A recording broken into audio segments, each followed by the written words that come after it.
atmosphere, it has clouds, it has moisture, it has plants and vegetation, it has intelligent life, it has spaceships, it has huge machines that are mining away at the very surface of the moon and evidently carting it away. And our guest tonight, who has done a lot of this research for you, and he has a great book with 125 photographs of this that I think you'll enjoy, even more than George Leonard's books, really.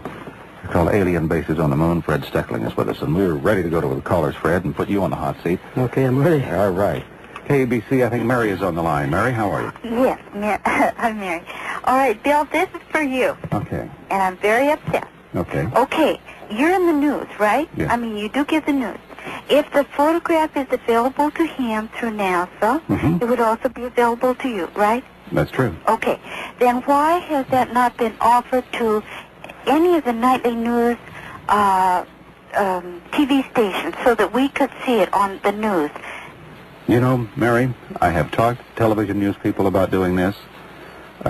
They find it much more interesting to talk about the Ayatollah Khomeini.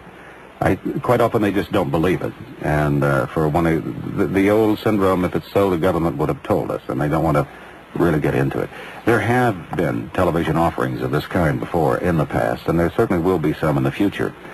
And in the formatted, in the planning stages right now is a television version of this program, in which we certainly will get into it. Because it would seem to me that if even one photograph was shown, and this is authentic, then Ted Koppel would pick it up and have a Nightline special program. And this is what's sort of upsetting to me. You see, I want to believe all this. Well, if Ted says it, then it's true, but otherwise it's not? No, I'm not saying that. But if someone only wants to claim that it's available only through a book or something like that. No, you can get the photographs, hon. No, I'm saying that if there's a big accident on the Long Beach Freeway, the news is right out there to pick it up and show it on the nightly news. If there's this type of thing available to everybody, then I really think it's only fair to those of us that are listening that be put on TV and let us see one of the photographs. I couldn't agree with you more, Mary. And I don't know why they don't. I've talked to the people in television about it. Tried to elicit their interest. It's kind of interesting to them. Why they don't want to go ahead and show the pictures like we do it here on radio. We tell you about them. That's all I can do. But that's not the same. I know it's not the same. Because you see, in our mind, we could say, well, that may be only a shadow you're seeing from a cloud. Well, I know what you're saying. Okay. And, well, I had to throw that out because that's the way I feel. Well, that's perfectly okay. And maybe one of these days they'll grab a hold and catch up with radio over in television and expose some of these things. Okay. All right? Thank you. Thank you very much, Mary. Bye-bye. Okay. Let's see. I think we have Bob on the line. Bob? Yeah, hi. Bill? Fred? Yes. Fred, I just have one question. At the early part of the program here, you mentioned that the evidence has been available for hundreds of years, and yet we did not have photography nor telescopes at that time. How do you explain that? Well, the Royal Astronomical Society in England has recorded these sightings of unexplained happenings on the moon. In recent days, there have been photographs published. For instance, when Mount Wilson Observatory, about 40 years ago, photographed this amazing tube system in the Cassini crater, it was published right here in Los Angeles. And they used a 100-inch telescope, and it shows connecting tubes that go for hundreds of miles and crossing through the mountains into tunnels. That was all available to the public. Well, yeah, but I understood you to say that, in other words, if I understood you correctly, you're saying that in recorded history... Well, correct. They did not have photography then, that's true. But we have photographed what has been reported. Then later on through our observations, through our spacecraft such as Surveyor and the orbiters and the Apollo flights. And the photographs that I have in my book, they're all numbered. For instance, strange white glowing objects hovering over the astronauts, Apollo 12, NASA number AS12497319. So 90% of all my photographs are numbered, so that people can see that these pictures are real and that I got them from NASA, and that they can order their photographs after they see the numbers in my book, they can certainly write to NASA, and if they are willing to pay for these photographs, they can buy them and can do the same research that I have done and can find out what I have on these photographs. From time to time, we find the photographs are a little different these days than the earlier photographs. Well, okay, I'm not trying to shoot Fred down. Well, that's perfectly all right. We're here to be shot at. Right, okay. That's perfectly normal that you ask these questions. That's correct. Okay, thank you. You're welcome. All right, Bob. Thank you very much on that. You bet. You know, it should be the grandest opening in Los Angeles housing history. On the moon. Aliens doing something up on the moon.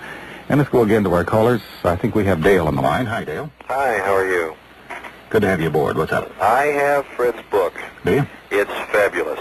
Good. The drawings, the pictures are really what he is trying to put out on the radio. It's too bad television doesn't do something with this, because I think the people would be more aware of what's going on. I do have a question for Fred pertaining the picture on page 75. It's plate 54 of the lakes or reservoirs or whatever they appear to be. Do you feel that they are just exactly that, ponds that are for storage of water, or and what's keeping them from freezing? Well, after flying over Southern California on many occasions, I've noticed irrigation ponds which have very much the same shape with reinforced walls as what I have on this area blow-up here of this lunar orbiter photograph. It looks to me as though they are very much identical. And the second question, why doesn't freeze the water? Why doesn't it freeze water there where it is so cold? This is an area close to the crater Plato, or Plato, which is located in a more moderate temperate zone. On the moon, conditions are quite different. We have a more temperate zone in the northern sections, around the North Pole areas and the South Pole areas, because there the sunlight strikes from an angle, and it shows on photographs that I have collected that any cloud buildups or mist or fog or anything of this kind, which I have also in my book, is in areas close to the poles. And I feel that it is not that cold there for the water to freeze. How about the volcanic activity? Could this also be keeping it from freezing in this area? That is very much possible, because we have volcanic active areas found in the Antarctica already in the 1930s, where immense lakes in the South Pole area are really ice-free, grown with algae where people can swim in it, due to volcanic activity. So why shouldn't this happen on the moon? That is entirely possible. You know, I've gotten through chapter 10, and like I say, it's fascinating. The color photographs that definitely show vegetation, it can't be anything else but vegetation, are fantastic. And I just wish NASA would release some more. Of course, probably now they will definitely start doing a retouch. Well, perhaps not. Maybe I helped them in some way to identify these photographs and doing my private research. We know that NASA is short of funds, and that they would like to do more research. We have data right now at the Houston Space Labs, which would take us hundreds of years to identify, because we don't have the people. But coming back to these color photographs, let me tell you here what is the amazing thing, what the Apollo 11 astronauts, the statements they made.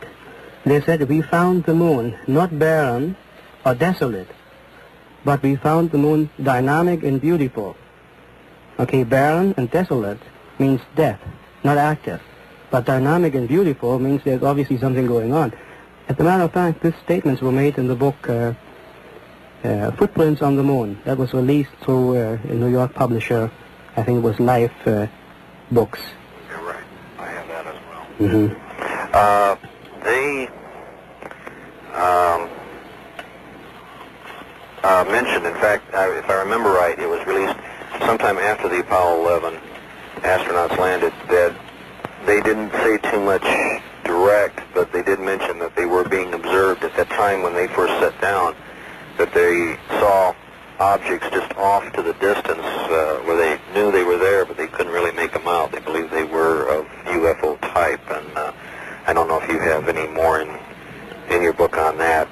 Well, you know, if you're aware of the French scientist, Mr.